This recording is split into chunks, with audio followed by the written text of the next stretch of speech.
அல்லாஹ்வுடைய தூதர் ஸல்லல்லாஹு அலைஹி வஸல்லம் சொன்னார்கள், ஒரு அடியான் வெகு தூர பயணம் மேற்கொள்கிறான். அவனுடைய முகமெல்லாம் தூசி படிந்து விடுகிறது.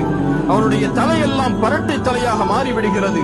அந்த நேரத்தில் அல்லாஹ்வை அழைக்கிறான், யா ரப், யா ரப், எனக்கு உதவி செய்ய அல்லாஹ், எனக்கு உதவி செய்ய அல்லாஹ்.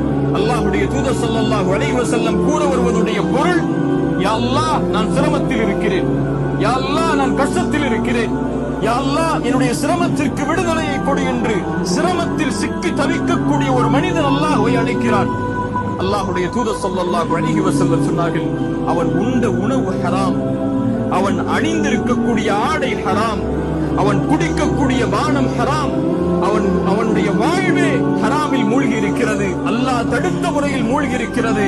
அல்லாஹ் இந்த அழைப்பிற்கு எப்படி பதில் கொடுப்பான் என்று அல்லாஹ்வுடைய தூதர் ஸல்லல்லாஹு அலைஹி வஸல்லம் அந்த ஹதீஸை முடித்தார்.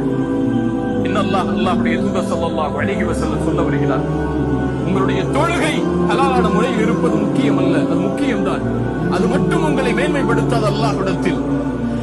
உங்களுடைய ஜகாத், உங்களுடைய ஹஜ், உங்களுடைய கலிமா, உங்களுடைய மார்க்கத்துடைய அடிப்படைகள், இது மட்டும் நேர்த்தியாக இருப்பது அல்லாஹ்விடத்தில் உங்களை இணக்கமாக்கி விடாது.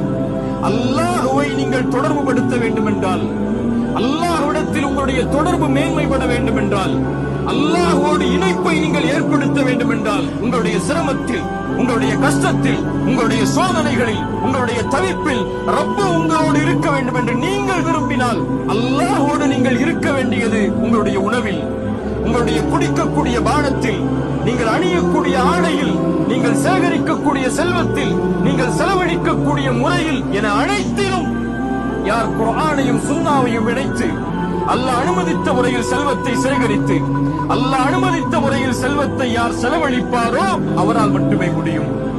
அது அல்லாத தொடர்புகளை வைத்திருக்கக்கூடிய எல்லோர்களோடும் அல்லாஹ் ரப்புல் ஆலமீன் தன்னுடைய தொடர்பை நீக்கிக் கொள்கிறான் என்று அல்லாஹ்வுடைய தூதர் ஸல்லல்லாஹு அலைஹி வஸல்லம் அவர்கள் சொன்னார்கள்.